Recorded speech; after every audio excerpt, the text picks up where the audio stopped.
ఈ సందర్భంగా గతంలో కొన్ని రోజుల నుంచి ప్రధాన ప్రతిపక్ష పార్టీ ప్రతిపక్ష నాయకుడు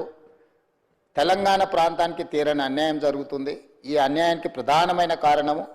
కాంగ్రెస్ పార్టీ రేవంత్ రెడ్డి గారు అని మాట్లాడడం, దానికి సంబంధించి వారు విమర్శలు చేయడం, ఆ తర్వాత వారు బహిరంగ సభల ద్వారా నిలదీస్తామని వారు అనడం జరిగింది. అధ్యక్ష, ఆ నేపథ్యంలో సహచార మంత్రివర్గ సభ్యులందరితో నేను చర్చించిన వాస్తవ పరిస్థితులను చంద్రశేఖరరావు గారు దాదాపుగా 1980లో రాజకీయాలలోకి వచ్చి 1984-85లో మొదటిసారి శాసనసభ్యుడిగా, అక్కడి నుంచి 2025 వరకు 40-45 సంవత్సరాలు ప్రజా జీవితంలో ఉండి శాసనసభ్యుడిగా,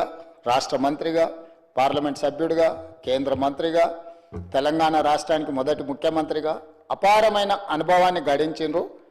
వారు ఇన్ని అంశాలు ప్రస్తావిస్తున్నారు అని అంటే వారి దగ్గర ఏదైనా సారాంశం ఉన్నదేమో, వారు ఏమైనా ఈ ప్రభుత్వానికి సూచనలు ఇస్తారేమో వారి అనుభవాన్ని ఉపయోగించి, ఒకవేళ ఏదైనా మనం తీసుకుంటున్న చర్యలలో ఇంకా తీసుకోవాల్సిన నిర్ణయాలు ఏమైనా ఉంటే కూడా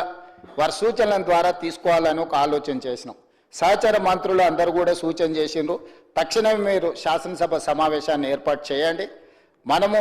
వారిని కూడా సభలో చర్చకు ఆహ్వానించడం ద్వారా వారి అనుభవంతో వారు గత పరిపాలనలో తీసుకున్న నిర్ణయాలు ఇవన్నీ ఏ రకంగా తెలంగాణకు ఉపయోగపడతాయి,